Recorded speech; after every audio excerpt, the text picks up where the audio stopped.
Imagina que una señal antigua, predicha en las Sagradas Escrituras, acaba de manifestarse en el escenario mundial. Visualiza que los cielos, las naciones y los movimientos humanos se están alineando con palabras escritas hace más de 2000 años.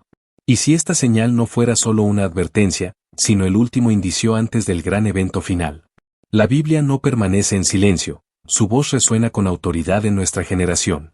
Como dice Amós 3:7, el Señor no actúa sin antes revelar sus planes a sus siervos, los profetas. En este momento, por todo el mundo, las profecías antiguas no solo se estudian, sino que se están cumpliendo.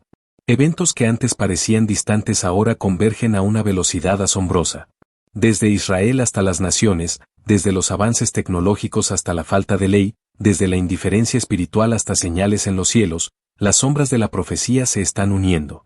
Jesús afirmó en Mateo 24:33 que cuando veamos todas estas cosas, sepamos que el momento está cerca, a las puertas mismas, no lejos, no aproximándose, sino a las puertas.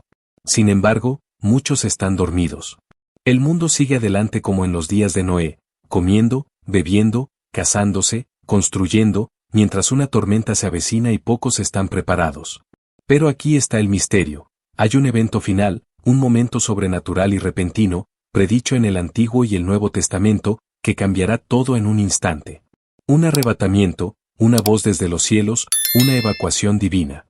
Como dice 1 Corintios 15:51, hay un secreto que se nos ha mostrado, no todos moriremos, pero todos seremos transformados. ¿Por qué están las naciones en tumulto? ¿Por qué Israel vuelve a ser el centro de atención? ¿Por qué tiemblan los fundamentos morales del mundo? Estos no son eventos al azar, son señales. Y una señal final, vinculada al arrebatamiento, acaba de aparecer. ¿Estaremos al borde del cumplimiento profético definitivo? ¿Será esta la última llamada antes del sonido de la trompeta? Quédate conmigo, porque lo que estás a punto de escuchar ha estado oculto a plena vista durante generaciones, y todo apunta a una conclusión impactante, el arrebatamiento, el momento de la reunión final. La pregunta no es si ocurrirá, sino si estás preparado. Mira la higuera, dijo el Mesías en los días finales antes de su crucifixión, desde el Monte de los Olivos, contemplando Jerusalén. Reveló los misterios del fin de los tiempos. Dijo en Lucas 21, 29-31 que cuando la higuera y los árboles broten, sabemos que el verano está cerca. Así también, cuando veamos estas cosas, sabremos que el reino de Dios está próximo. En el lenguaje profético, los símbolos tienen un significado divino. La higuera no es solo un árbol, es el símbolo de una nación. En Oseas 9:10, el Señor compara a Israel con la higuera en su primera fructificación. Durante casi 2000 años, esa higuera estuvo seca. En el año 70 después de Cristo, las legiones romanas destruyeron el segundo templo y dispersaron al pueblo judío por los 4 rincones de la tierra. Israel dejó de ser una nación, su pueblo vagó, despreciado y perseguido. Jerusalén fue pisoteada por imperios gentiles, como predijo Jesús en Lucas 21:24, hasta que se cumplieran los tiempos de los gentiles. El mundo olvidó, la iglesia espiritualizó a Israel, y los teólogos declararon que Dios había terminado con su pueblo. Pero la palabra de Dios decía lo contrario. El profeta Ezequiel vio un valle de huesos secos, sin vida, sin esperanza. Dios le preguntó en Ezequiel 37:3 si esos huesos podían vivir. Y el Señor ordenó, profetiza a estos huesos, y yo haré que el aliento entre en ellos. Los huesos se unieron, la carne regresó, el aliento entró, y la vida volvió. Dios explicó en Ezequiel 37:11-12 que esos huesos eran la casa de Israel, y Él los traería de vuelta a su tierra. Durante casi 2000 años, esta profecía permaneció inactiva, hasta que ocurrió un milagro histórico. El 14 de mayo de 1948, una nación nació en un día. Tras siglos de exilio, el pueblo judío regresó a su tierra ancestral, resucitando su idioma, reviviendo su identidad, reclamando su herencia. Fue el cumplimiento de Isaías 66:8. ¿Quién ha oído cosa semejante? ¿Una nación nacida en un solo día? Fue un evento sobrenatural. Ninguna nación había sido exiliada durante 2 milenios y regresado, ningún idioma muerto por tanto tiempo había revivido, ningún pueblo había permanecido unido tras siglos de dispersión y reconstruido lo perdido. Pero Dios había hablado en Amós 9:14-15, traeré a mi pueblo Israel del exilio, reconstruirán las ciudades en ruinas, y nunca más serán arrancados de su tierra. La señal no terminó en 1948. En 1967, durante la Guerra de los 6 días, Israel recapturó Jerusalén, el monte del templo, el corazón de Sión bíblica, volvió a la soberanía judía. La capital de David, largo tiempo bajo dominio gentil, fue restaurada a sus guardianes legítimos. La profecía de Zacarías 12, 2-3 comenzó a desplegarse. Jerusalén sería una copa que hace temblar a las naciones, una piedra pesada para todos los pueblos.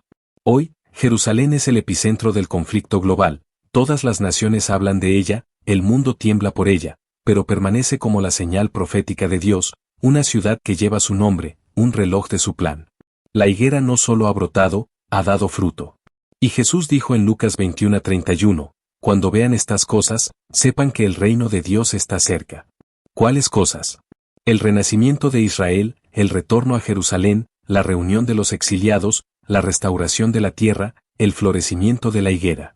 No son eventos políticos, son cumplimientos proféticos. Son la trompeta de Dios para esta generación. Jeremías 33 lo anunció siglos antes. Vendrán días en que traeré de vuelta a mi pueblo Israel y Judá, y los haré retornar a la tierra que di a sus padres. Este retorno no es el fin, es el comienzo del fin. La gran señal ha aparecido, el reloj ha comenzado, la cuenta regresiva está en marcha. Cuando veas la higuera florecer, comprende que vives en días proféticos, presenciando el capítulo final. El tiempo del fin no está por llegar, ya está aquí. El retorno de Israel es la declaración del cielo de que el Rey está cerca de volver. Sentado en el monte de los olivos, contemplando Jerusalén, los discípulos preguntaron a Jesús en Mateo 24:3, «Dinos, ¿cuándo serán estas cosas, y cuál será la señal de tu venida y del fin del mundo?» No era simple curiosidad, era un clamor por entender los misterios del tiempo, las claves del futuro. Y el Mesías respondió con revelación divina, desvelando una secuencia de señales proféticas que marcarían el fin de la era. Lo que hace único este momento es que estas señales ya no están aisladas, están convergiendo, colisionando y acelerándose globalmente, como dolores de parto antes del nacimiento. La primera señal que dio fue el engaño. Cuídense de que nadie los engañe, porque muchos vendrán en mi nombre diciendo que son el Cristo y engañarán a muchos, según Mateo 24, 4-5. El fin estará marcado por una confusión espiritual masiva. El engaño no solo vendrá de afuera, sino de adentro, desde púlpitos y doctrinas que tuercen la palabra de Dios.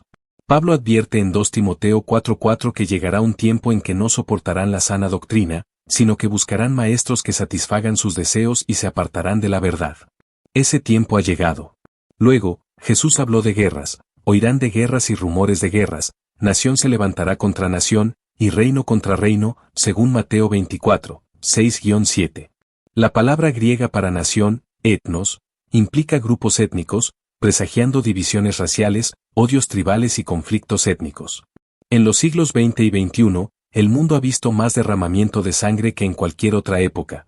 2 guerras mundiales, innumerables guerras civiles, tensiones nucleares, conflictos librados no solo con armas, sino con economía, tecnología y sabotaje digital. Y aún así, Jesús dijo, no se alarmen, porque esto debe suceder, pero el fin no es aún. Luego, anunció hambrunas, pestes y terremotos en diversos lugares, según Mateo 24, 7-8, el comienzo de los dolores. Hoy, millones mueren de hambre mientras el mundo desborda abundancia. La inseguridad alimentaria azota naciones, pestes y pandemias han cubierto la tierra, y los desastres naturales aumentan en frecuencia e intensidad. Lucas 21:11 refuerza esto, habrá grandes terremotos, hambrunas, pestes y señales temerosas en los cielos. Pero las señales van más allá de lo físico. Jesús advirtió que la persecución crecería, los entregarán para ser afligidos y los odiarán todas las naciones por mi nombre, según Mateo 24:9. Hoy, la persecución cristiana está en su punto más alto. En algunos países, los creyentes son cazados, en otros, el nombre de Jesús es censurado y despreciado. El espíritu del anticristo ya está aquí. Y luego, dijo, muchos se escandalizarán, se traicionarán y se odiarán unos a otros, según Mateo 24:10. ¿Hay una generación más ofendida que esta? Ofendida por la verdad, por la justicia, dividida en familias y sociedades. Las redes sociales se han convertido en un campo de batalla de traición y odio. Continúa diciendo que muchos falsos profetas surgirán y engañarán a muchos, según Mateo 24:11. Vivimos en una era donde cualquier voz puede proclamarse profeta, pero muchas no hablan por el Espíritu de Dios, sino por el espíritu del engaño, promoviendo enseñanzas que ofrecen consuelo sin obediencia. Pablo advirtió en 2 Timoteo 3:13 que los hombres malos y engañadores irán de mal en peor. Y Jesús dio una idea poderosa: por haberse multiplicado la maldad, el amor de muchos se enfriará, según Mateo 24:12. La palabra griega para maldad es anomia, que significa sin ley. Vivimos en una generación sin ley, donde lo que Dios llama pecado ahora se celebra, y las líneas entre el bien y el mal se borran. Como dijo Isaías 5:20, hay de los que llaman bueno a lo malo y malo a lo bueno. Y por esto, el amor se ha enfriado, la compasión se reemplaza con ira, la unidad con división, la misericordia con orgullo. Sin embargo, en medio de todo, Jesús habla al remanente: el que persevere hasta el fin, ese será salvo, según Mateo 24:13. Habrá un remanente, aquellos que no se doblegan al espíritu de la era, que brillan como luces en la oscuridad. Daniel 12:10 profetizó que muchos serán purificados y probados, pero los impíos seguirán en su maldad, mientras los sabios entenderán. Y la gran señal global: este evangelio del reino será predicado en todo el mundo como testimonio a todas las naciones, y entonces vendrá el fin, según Mateo 24:14. Hoy, el evangelio llega a las últimas fronteras a través de satélites, internet, misioneros, sueños y visiones, penetrando iglesias clandestinas, naciones cerradas y tribus remotas. Apocalipsis 14:6 lo confirma: un ángel llevará el evangelio eterno a cada nación, tribu, lengua y pueblo. ¿Qué vemos en nuestro tiempo?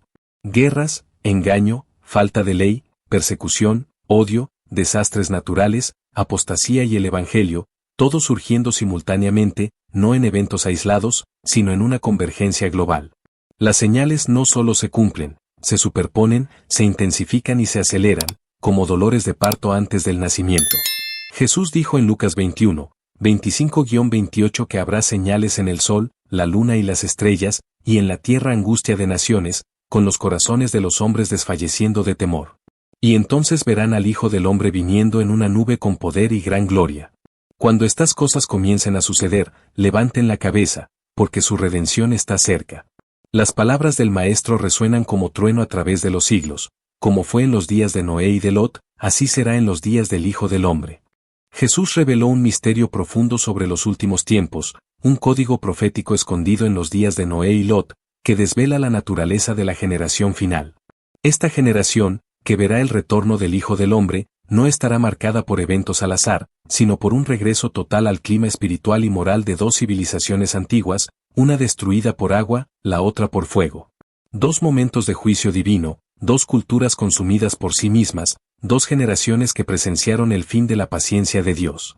En Génesis 6:5, el mundo en tiempos de Noé se describe con detalles escalofriantes.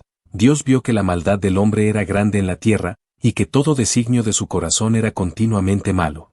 La palabra hebrea para designio implica moldear, formar. La mente humana estaba constantemente creando nuevas formas de maldad, no pecados ocasionales, sino una sociedad cuya cada pensamiento, invención y deseo se volvía contra los caminos de Dios. Era una era marcada por una violencia desenfrenada.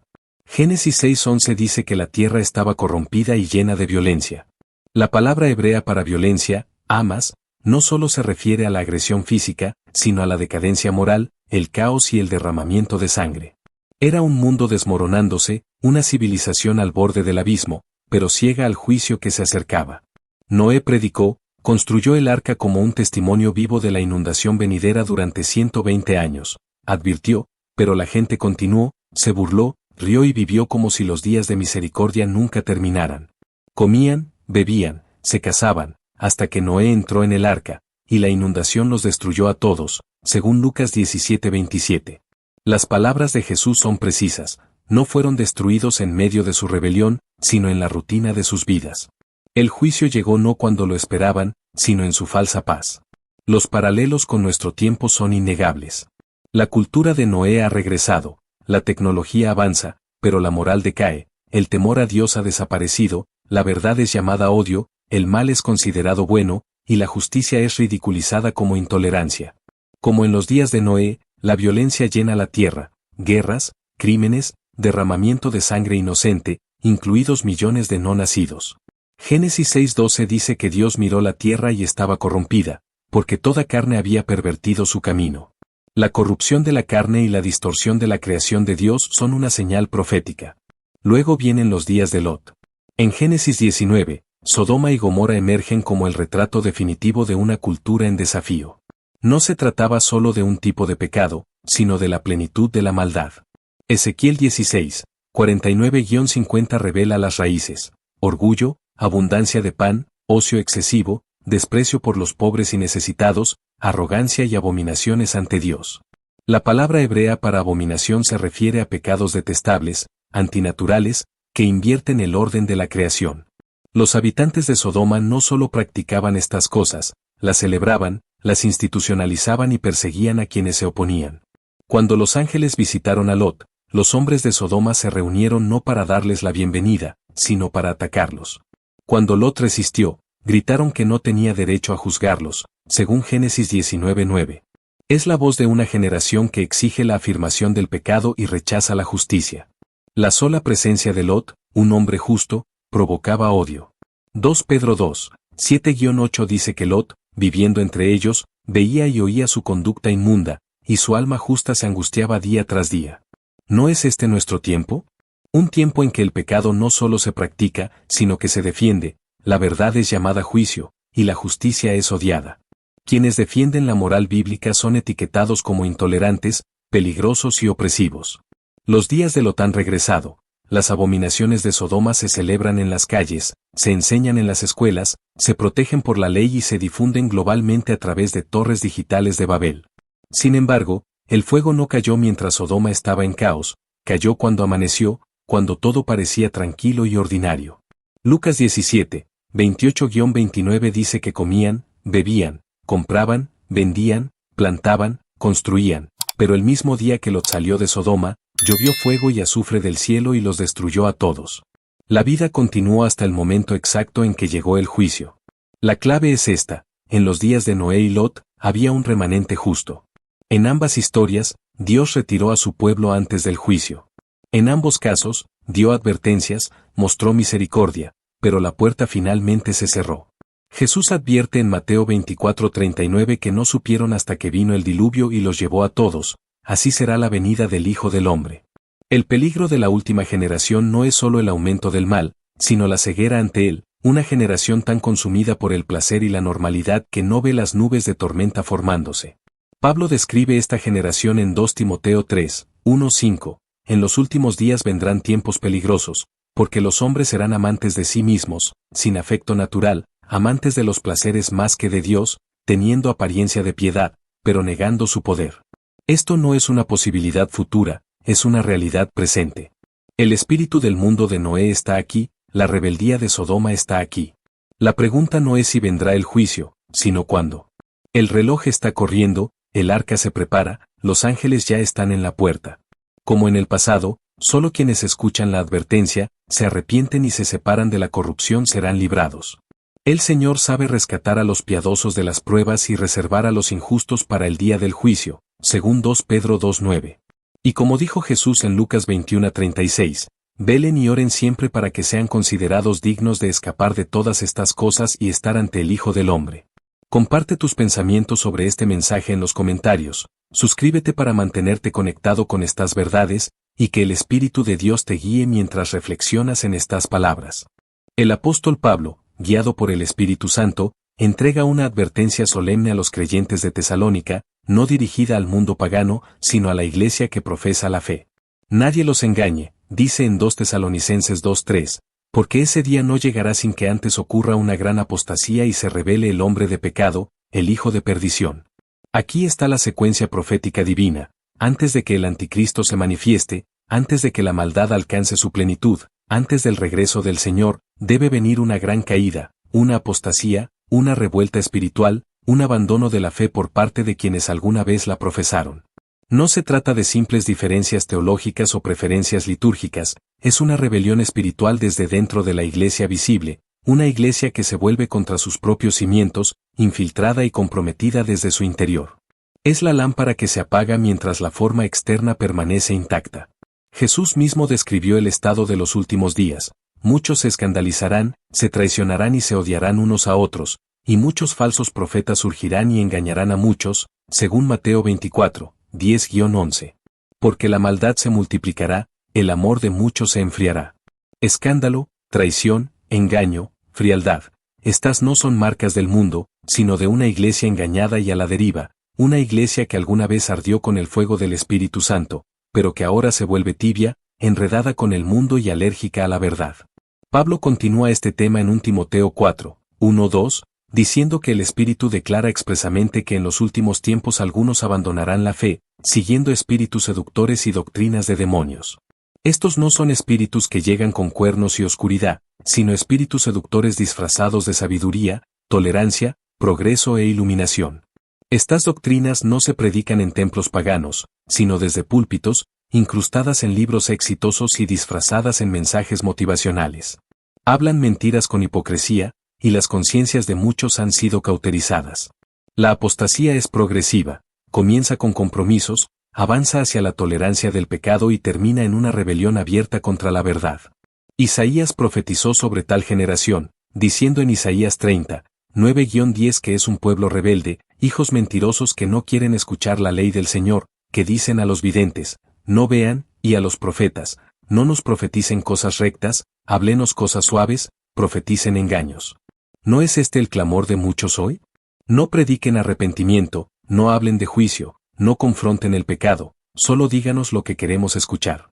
Pablo advirtió nuevamente en 2 Timoteo 4, 3-4 que vendrá un tiempo en que no soportarán la sana doctrina, sino que, según sus deseos, acumularán maestros que satisfagan sus oídos y se apartarán de la verdad hacia las fábulas.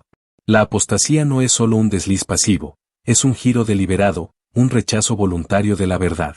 Las personas se rodearán de líderes y maestros que validen su pecado, afirmen su rebelión y entretengan su carne. Tendrán una apariencia de piedad, pero negarán su poder, según 2 Timoteo 3:5. Judas, el siervo del Señor, escribe con urgencia en Judas 3, exhortando a contender ardientemente por la fe entregada una vez a los santos. ¿Por qué? Porque hombres impíos se han infiltrado desapercibidos, convirtiendo la gracia de Dios en libertinaje y negando al único Señor Dios y a nuestro Señor Jesucristo, según Judas 4. La apostasía no siempre es externa, a menudo llega sin ser notada, envuelta en gracia, pero vacía de santidad. Susurra que puedes tener a Cristo sin cruz, salvación sin arrepentimiento, cielo sin obediencia. Predica un evangelio que no salva. La apostasía también abre la puerta a un engaño mayor, incluso a la revelación del hijo de perdición, el anticristo. La advertencia de Pablo en 2 Tesalonicenses 2 es clara: la caída debe preceder al ascenso del hombre de pecado. Cuando la verdad es desechada, el engaño se exalta; cuando la iglesia pierde su discernimiento, el mundo seguirá la mentira. El terreno debe debilitarse para que el gran engaño eche raíces.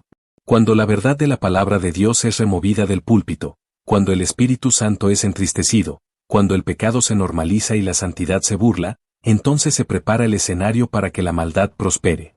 Apocalipsis 3 pinta un retrato escalofriante de la iglesia apóstata en la Odisea, ni fría ni caliente, tibia, a punto de ser vomitada de la boca del Señor, según Apocalipsis 3, 15-16. Es una iglesia que cree estar viva, pero está muerta, dice, soy rica, no necesito nada, pero no sabe que es miserable, pobre, ciega y desnuda, según Apocalipsis 3:17. Cristo ya no está dentro de esta iglesia, está afuera, tocando, suplicando entrar. En Amós 8, 11-12, el Señor da un juicio profético que refleja nuestro tiempo: vendrán días en que enviaré hambre a la tierra, no de pan ni sed de agua, sino de escuchar las palabras del Señor. La gente vagará de mar en mar buscando la palabra de Dios y no la encontrará. ¿Qué sucede cuando la palabra es removida? La confusión responde, las personas se dispersan, la verdad es reemplazada por emoción, la convicción por entretenimiento. El hambre ha comenzado. No es hora de ser casual ni complaciente. La apostasía se acelera, denominaciones enteras han abrazado doctrinas demoníacas, ministros que antes predicaban arrepentimiento ahora ofrecen charlas motivacionales, la santidad es llamada legalismo, el temor a Dios se descarta como anticuado, y el altar del Señor se cambia por el altar de la relevancia. Pero en medio de esta gran caída, permanecerá un remanente, un pueblo que no doblará la rodilla ante Baal, una generación de centinelas en la muralla, voces que claman en el desierto, profetas que aún arden con el fuego del cielo. El Señor dice en Apocalipsis 3, 20-21, estoy a la puerta y llamo, al que venza, le concederé sentarse conmigo en mi trono. Que el remanente se levante, que quienes tiemblan ante su palabra regresen, que la novia se prepare con aceite en su lámpara, que la voz de la verdad resuene nuevamente. Porque la gran apostasía no es el fin de la historia, es la señal de que el Rey está cerca. Comparte tus reflexiones en los comentarios, suscríbete para seguir recibiendo estas verdades proféticas, y que el Espíritu de Dios te guíe mientras meditas en estas palabras. La trompeta final está a punto de sonar, un sonido divino que no será obra del hombre ni un eco de la tierra, sino un estruendo celestial que sacudirá los cielos y atravesará el velo entre lo físico y lo eterno. Como está escrito en 1 Tesalonicenses 4, 16-17, el Señor mismo descenderá del cielo con voz de mando, con voz de arcángel y con el toque de la trompeta de Dios.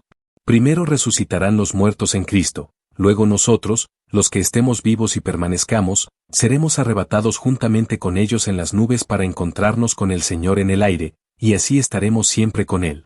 Estas no son palabras poéticas, sino declaraciones proféticas grabadas en la palabra eterna de Dios, inalteradas por el paso del tiempo o las opiniones humanas. El Señor mismo descenderá, aquel que ascendió en Hechos 1:9, cuando fue llevado en una nube ante los ojos de sus discípulos, regresará de la misma manera. Pero no tocará la tierra aún, no para juzgar, no para reinar, no para librar una guerra, sino para llamar, convocar, rescatar y reunir a su fiel novia para sí. Y cuando estas cosas comiencen a suceder, dijo Jesús en Lucas 21:28, levanten la cabeza, porque su redención está cerca. La redención dejará de ser una promesa para convertirse en una manifestación. La trompeta que sonará no es simbólica ni metafórica. En la historia de Israel, la trompeta, el shofar, era un instrumento de alarma, de anuncio, de reunión y de guerra. Convocaba a las tribus para el movimiento y a los ejércitos para la batalla. Números 10:2 dice que se hicieron trompetas de plata para convocar a la asamblea y para las marchas del campamento.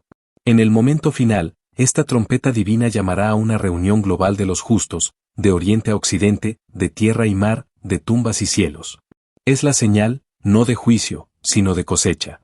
La voz del arcángel resonará con la autoridad del cielo, una sola palabra suya estremecerá la creación, llamará a los muertos a la vida.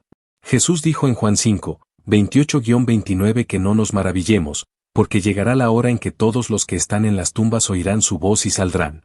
Los muertos en Cristo, los mártires, los perseguidos, los santos de antaño, los creyentes cuyos restos descansan en el polvo pero cuyos espíritus están con el Señor, resucitarán primero. Las tumbas no los retendrán, la muerte no tendrá victoria, porque la trompeta será más fuerte que el silencio del sepulcro. Luego, nosotros, los que estemos vivos y permanezcamos, el remanente fiel, los vencedores, aquellos que velan y esperan con sus lámparas llenas de aceite, seremos arrebatados. La palabra griega es harpazo, que significa ser arrebatado repentinamente, con fuerza, con poder. Es la misma palabra usada cuando el Espíritu arrebató a Felipe en Hechos 8:39, o cuando el Hijo varón es llevado al trono de Dios en Apocalipsis 12:5. No es un ascenso suave, sino una extracción divina, un rescate del juicio venidero, una evacuación sobrenatural antes de que caiga el fuego. Como fue en los días de Noé, así será de nuevo. El diluvio llegó repentinamente después de que el arca fue sellada. Como fue en los días de Lot, el fuego cayó una vez que los justos fueron sacados de Sodoma. Lucas 17, 26-30 profetiza este mismo patrón. El Señor nunca derrama su ira sobre los justos, Él los libra antes de la destrucción. El arrebatamiento precede al desatamiento del juicio divino sobre un mundo rebelde. Y esto no ocurrirá lentamente.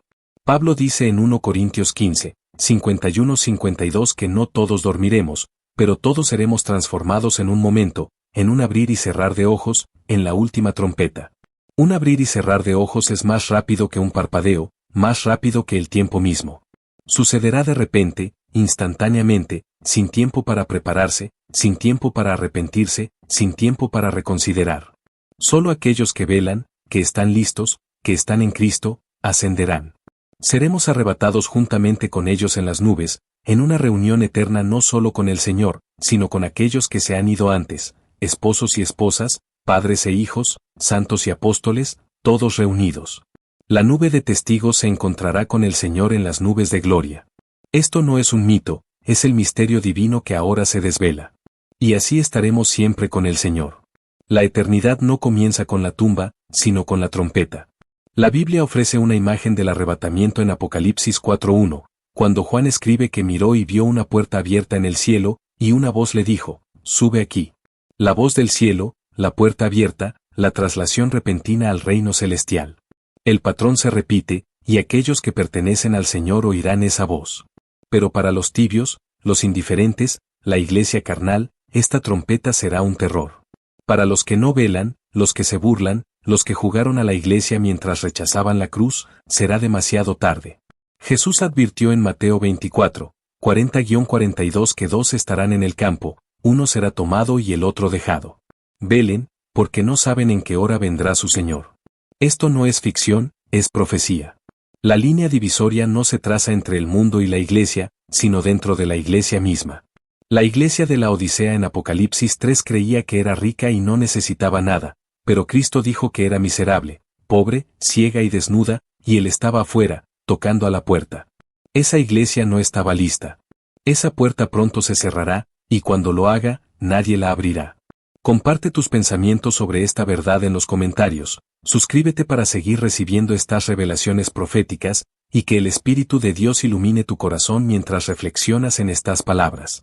El Señor mismo dijo en Lucas 21:36 que debemos velar y orar siempre para ser considerados dignos de escapar de todas estas cosas que han de venir y estar ante el Hijo del Hombre. Esto no es escapismo, es una promesa, no una fantasía, sino una profecía.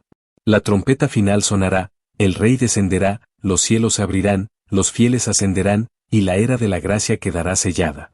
Él, que testifica de estas cosas, dice en Apocalipsis 22:20, ciertamente vengo pronto. Amén, ven, Señor Jesús. Amados, la hora es más tarde de lo que pensamos. La trompeta aún no ha sonado, pero los vientos están cambiando, los cielos se agitan, y el Espíritu clama por toda la tierra. El tiempo de la demora se desvanece, el novio está cerca. Las señales no son aleatorias, son ensayos para un momento que se aproxima, el momento en que el tiempo dará paso a la eternidad, cuando la era de la gracia termine y el Rey regrese por los suyos. Que las palabras de Romanos 13:11 resuenen en tu alma, sabiendo el tiempo, que ya es hora de despertar del sueño, porque ahora está más cerca nuestra salvación que cuando creímos. No es momento para dormir, sino para preparar tu lámpara, limpiar tu corazón, fijar tus ojos en lo eterno. Prepárate, camina en santidad, vive como si Él pudiera llamarte hoy. Vístete con las vestiduras de justicia, mantén tus manos limpias y tu corazón puro. Porque, como advirtió Jesús en Mateo 24:44, estén listos, porque a la hora que no piensan, vendrá el Hijo del Hombre. Este es el llamado del Espíritu, la urgencia de la profecía, el último grito antes de la trompeta. Apocalipsis 22:12 declara, He aquí, vengo pronto, y mi recompensa está conmigo para dar a cada uno según su obra. Se hallado fiel, se hallado velando, se hallado listo. La generación final no será sorprendida por la falta de señales, sino por la ceguera ante ellas. Como en los días de Noé, la gente comía, bebía y se casaba, ajena al diluvio que se acercaba. Como en los días de Lot, compraban, vendían y construían, ignorantes del fuego que caería. Hoy, el mundo sigue su curso, pero las señales están por todas partes: el renacimiento de Israel, el aumento de la maldad, la apostasía en la iglesia, la predicación del Evangelio en todo el mundo. Estas no son coincidencias, son el reloj de Dios marcando el tiempo. El arrebatamiento, ese momento sobrenatural, no es un evento aislado, sino el clímax de un plan divino trazado desde la eternidad. Es el momento en que los justos serán reunidos, los muertos resucitarán, y los vivos serán transformados para encontrarse con el Señor en el aire. No es un escape de la realidad, sino una entrada a la gloria eterna. La Biblia no deja lugar a dudas, el Señor sabe cómo librar a los piadosos de la prueba, según 2 Pedro 2:9. Así como Noé fue protegido en el arca y Lot fue sacado de Sodoma, los fieles serán arrebatados antes del juicio final. Pero la advertencia es clara: solo los que velan, los que están listos, participarán en este evento divino. La iglesia de la Odisea, descrita en Apocalipsis 3, es un recordatorio sombrío. Creía que lo tenía todo, pero estaba ciega, desnuda y miserable. Cristo estaba fuera, tocando a la puerta. Esa iglesia no estaba preparada, y la puerta pronto se cerrará para siempre. No dejes que esa sea tu historia. No permitas que la tibieza o la indiferencia te roben este momento. Jesús dijo en Mateo 24:42, Velen, porque no saben en qué día vendrá su Señor. La división no está entre el mundo y la iglesia, sino dentro de la iglesia misma. Hay quienes profesan la fe pero niegan su poder, y hay un remanente que permanece fiel, que no se doblega ante el espíritu de esta era. Este remanente es el que brillará en la oscuridad, el que llevará la antorcha de la verdad, el que estará listo cuando suene la trompeta.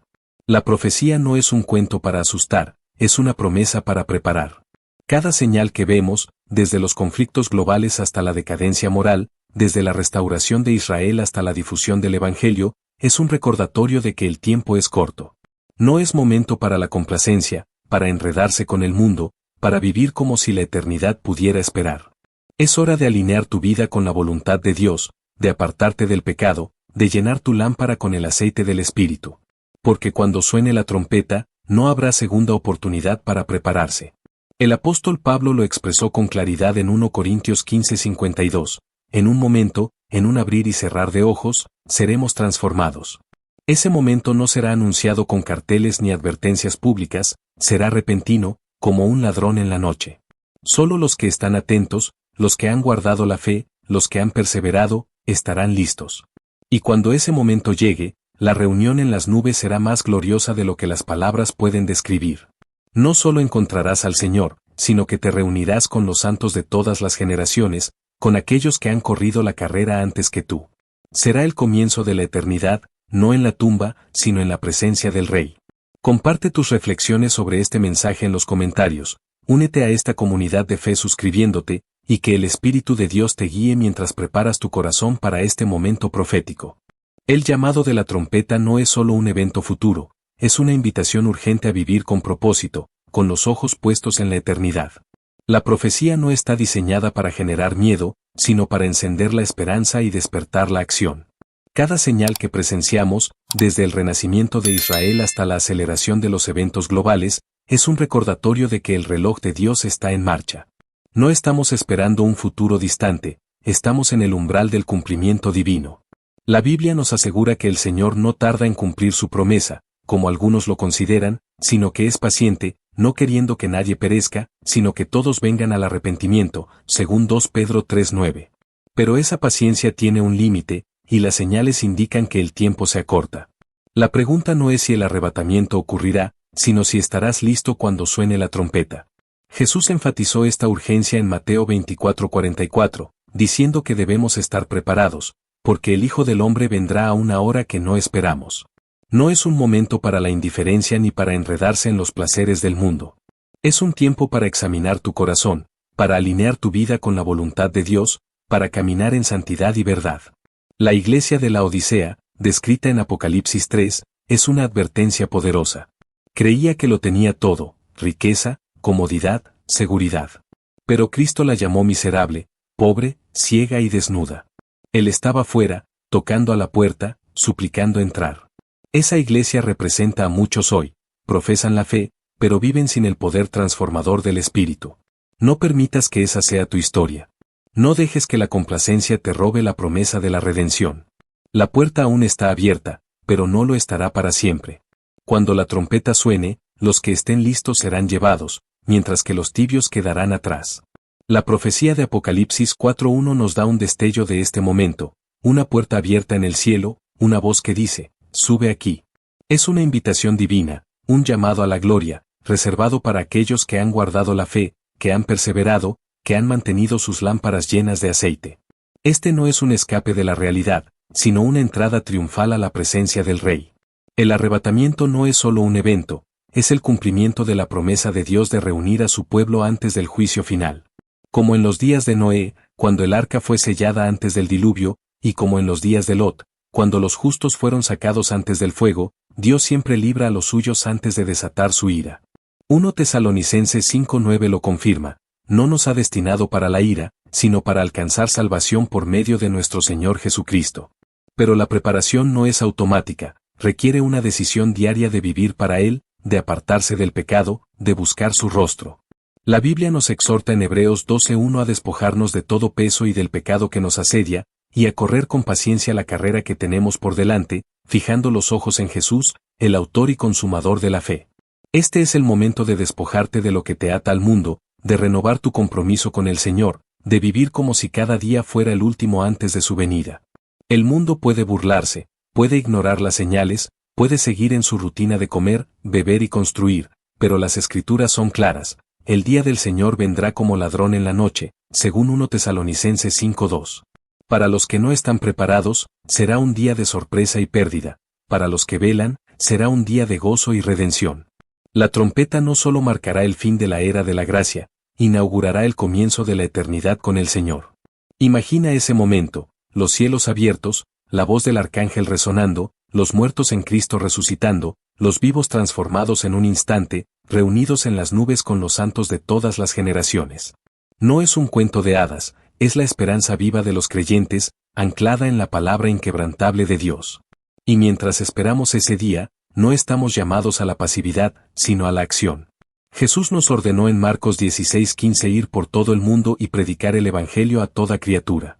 Este es el tiempo de compartir la verdad, de ser luz en la oscuridad, de proclamar el mensaje de salvación. Cada persona que escuche, cada corazón que se vuelva al Señor, es parte de la cosecha final antes de que suene la trompeta.